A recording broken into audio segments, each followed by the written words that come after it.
बिस्मिल्लाहिर्रहमानिर्रहीम। आप फेसबुक और यूट्यूब चैनल देख रहे हैं पाकिस्तान और दुनिया भर के देखने और सुनने वालों को रश्द का सलाम। नाजरीन, एक पहले पिक्चर देखें और ये पिक्चर बहुत बड़ा पैगाम दे रही है। ये बाजवा साहब हैं, साबिक आर्मी चीफ बाजवा साहब, और इनकी वजह से ये 6 साल पाकिस्तान में सियासत के मालिक बने रहे और इनकी वजह से अभी भी एक सहाफ़ी जो है वो जेल काट रहा है और सजाएं भुगत रहा है, क्योंकि उसने उस पर इल्ज़ाम है कि उसने एक डाटा लीक किया है और जो बाजवा साहब की सारी प्रॉपर्टी है उसका, कि वो कितनी बड़ी प्रॉपर्टी है, उन्होंने क्या कुछ लिया और कैसे कैसे लिया, ये उन पर इल्ज़ाम है। तो वो अभी भी जेल काट रहा है। लेकिन ये तस्वीर जो है ये एक बहुत बड़ा पैगाम दे रही है कि आप किसी बैरून मुमालिक में अगर चले जाएं तो वहां आप कैसे सड़कों पर घूमते हैं, ना कोई गाड़ी, पैदल अपने बेटे के साथ ये खड़े हैं और सिग्नल खुलने का इंतजार कर रहे हैं कि सिग्नल खुलता है तो ज़ेब्रा क्रॉसिंग पर रोड क्रॉस करते हैं। तो ये इस तरह के लोग हैं। पाकिस्तान में इन्होंने स्याह सफेद का मालिक बने रहे और फिर ये पॉलिटिशियन को इन्होंने डराए रखा और अपनी मर्जी का रजीम चेंज करते रहे। पहले भी साबिक जो वजीर आजम है नवाज शरीफ, उन्होंने भी इन पर इल्जाम लगाया। उन्होंने नाम लेकर कहा कि बाजवा साहब ने इस तरह हमें निकाला, और फिर भी उनका नारा भी आपने सुना होगा कि मुझे क्यों निकाला। तो ये सारा कुछ वो भी कहते रहे। फिर इमरान खान साहब को ने भी कहा कि ये रजीम चेंज इन्होंने किया है और ये बाजवा साहब ने किया है, और बाजवा साहब ने हुसैन हक्कानी के जरिए अमेरिका में भी लॉबिंग करवाई कि इमरान खान एंटी अमेरिकन है और मैं बड़ा अमेरिका को साथ लेकर चलना चाहता हूं, लिहाजा वहां से भी एक मुरासला आया और इनके ही नाम आया, बाजवा साहब के नाम।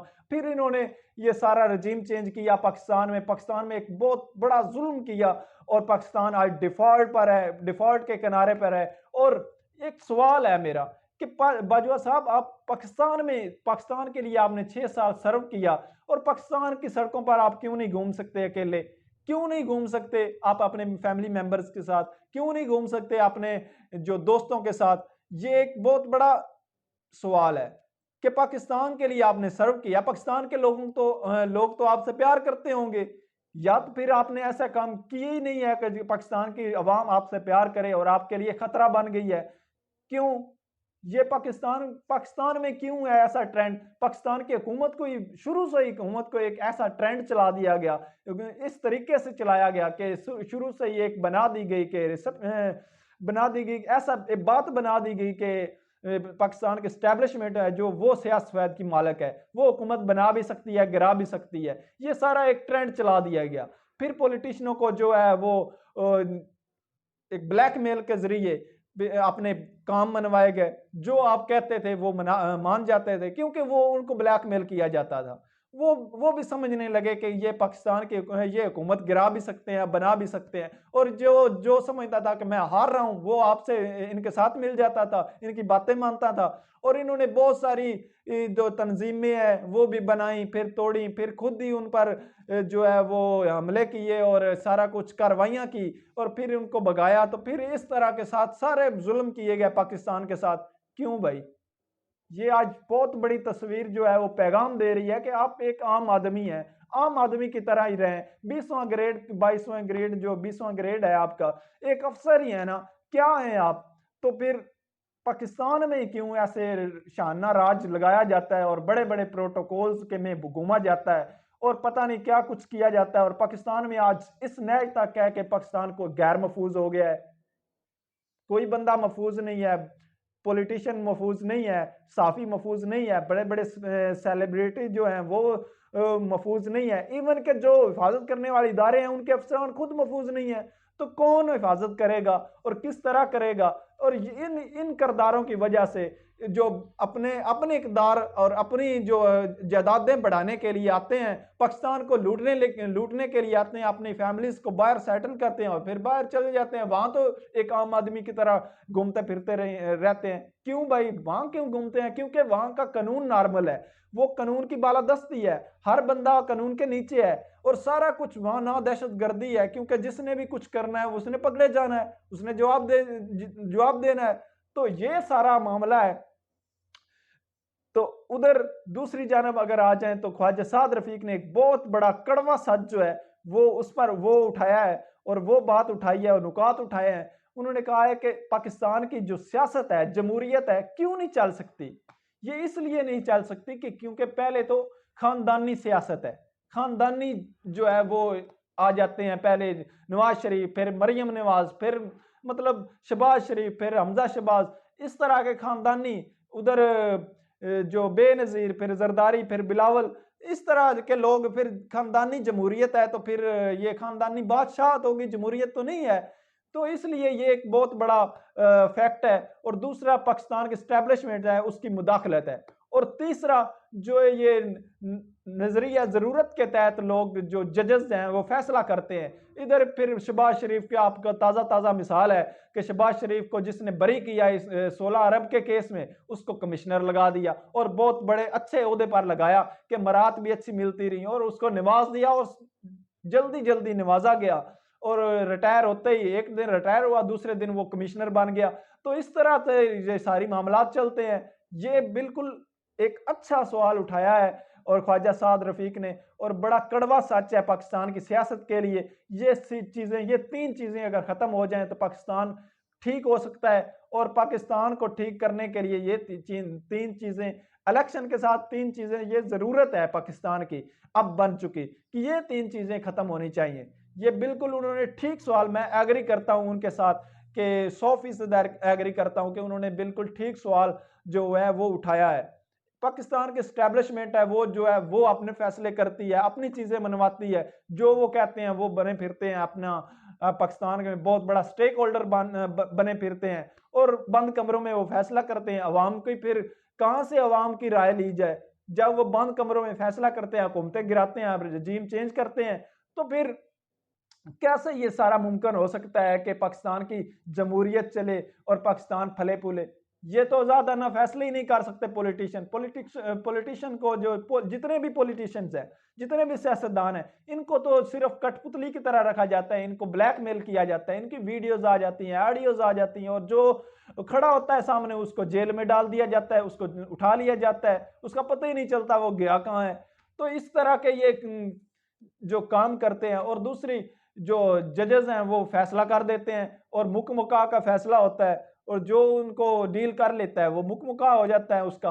और जजेस को ले जाते हैं उधर खाना काबा में, और उधर सऊदीया में बैठकर वहां डीलें करते फिरते हैं, और वहां कहते हैं कि हमारी मर्जी का। नवाज शरीफ कहता है कि शहबाज शरीफ कहता है कि नवाज शरीफ बड़े भाई का फोन आ गया, इस ये फैसला कर दे, और हमजा शहबाज ये कहता है तो ये फैसला कर दें, शहबाज शरीफ ये कहता है तो ये फैसला कर दें, जरदारी ये कहता है तो ये फैसला कर दें, उनके मुताबिक, नजरिया जरूरत के मुताबिक वो फैसला करवा लेते हैं। तो इस तरह का नहीं चलना चाहिए। ये बहुत बड़ा फैक्ट है कि पाकिस्तान में जमहूरियत नाकाम हो रही है। तो ये अगर जमहूरियत की बालादस्ती के लिए काम करना है तो ये तीन चीजें जो हैं वो पहले सही करनी होंगी। तो ये बहुत बड़ा कड़वा सच उन्होंने कहा है, और ये बिल्कुल ठीक उन्होंने कहा है, मैं 100% एग्री करता हूं उनके साथ। और आगे आ जाए, पंजाब असम्बली तहलील हो चुकी है और पाकिस्तान तरीके इंसाफ की जानब से 3 नाम सामने आ चुके हैं। एक अहमद नवाज सखीरा साहब हैं, वो भी साबिक जो प्रिंसिपल सेक्रेटरी हैं, पंजाब के भी रह चुके हैं, और शहबाज शरीफ साहब ने अभी अभी 2022 में उनको हिलाल इम्तियाज भी वो नवाजा है, उनको एक तमगा इम्तियाज दिया है।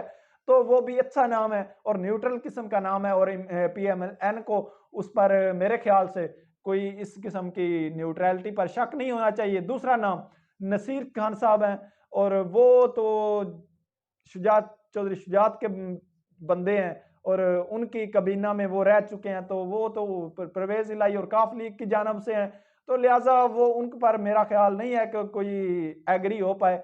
और तीसरा नाम जो है वो नासिर खोसा साहब है, साबिक चीफ सेक्रेटरी पंजाब नासिर खोसा साहब। वो भी शहबाज शरीफ के अंडर, जब शहबाज शरीफ CM थे, उनके चीफ सेक्रेटरी थे, तो वो भी नून लीग की तरफ से ही हैं। तो वो उनका भी नाम अच्छा है, और पहले भी इमरान खान साहब ने उनका नाम जो है वो दिया था 2018 में निगरान सेटअप के लिए, निगरान वजीर आला के लिए। तो उस पर PMLN जो है वो राजी भी हो गई थी, फिर उन्होंने वापस ले लिया था नाम। तो ये नाम 3 है। इन तीनों नामों में 2 नाम तो ऐसे हैं इन पर न्यूट्रलिटी पर कोई शक नहीं कर सकता, लेकिन परवेज इलाही और ये काफ लीग की जानब से ये तीसरा नाम जो है वो थोड़ा परवेज इलाही की और जानब से है, काफ लीग की जानब से है, तो लिहाजा उस पर इतराज हो सकता है कि ये काफ लीग का बंदा है, लिहाजा इसको नहीं लगा रहा। तो ये हो सकता है और कुछ नहीं हो सकता। और अब आ जाए इंटीरियर सिंध में जो बलदियाती इलेक्शन है, वो पीपल पार्टी ने, पीपी ने जो मैदान मार लिया है, और क्यों मारा है और क्या कुछ हुआ है सिंध में, ये तो आपको पता है। बहुत बड़ा जुर्रू फिरा है और सारी ताकत का इस्तेमाल हुआ, और 20-20 वोट जो है कापी से फाड़कर 20 वोट कास्ट हुए हैं, डब्बे से 300 वोट निकल आते हैं। तो पहले ही डब्बे में वोट डाले गए थे और ये सारा कुछ किया गया था, और कापी उधर ही पे पड़ी हुई है जिस पर वोट कास्ट होते हैं। एक कापी से उखाड़ते हैं एक पर्ची और उस पर मोहर लगाते हैं, फिर डालते हैं। वो 20, अगर 20 कापी में से 20 निकले हैं तो उधर से भी 20 निकलने चाहिए थे, 20 निकले हैं और उधर से 300 निकला है। तो इस किस्म की बहुत बड़ी जो जुर्लू फेरा गया है, और बड़ी बुरी तरह जो है वो सारा किया गया है ये इलेक्शन। और सारी सिंध हुकूमत, क्योंकि सिंध की हुकूमत जरदारी साहब के हाथों में थी, और सारे इदारे भी उनके हाथों में थे, और ये सारा कुछ उनके हाथों में था।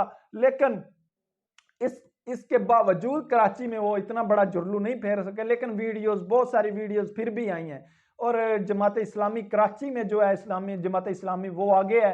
और अब रात को इलेक्शन का जो रिजल्ट था वो रुकना शुरू हो गया था, और नईम और हाफिज नईम जो हैं उन्होंने एक प्रेस कॉन्फ्रेंस भी की थी। उन्होंने कहा था कि ये नहीं होना चाहिए, और कराची में अगर जमात इस्लामी की सीटें कुछ कम भी होती हैं तो साथ पीटीआई को मिलाकर वो अपनी हुकूमत बना लेंगे। मेयर कराची जो हैं वो हाफिज नईम बनेंगे।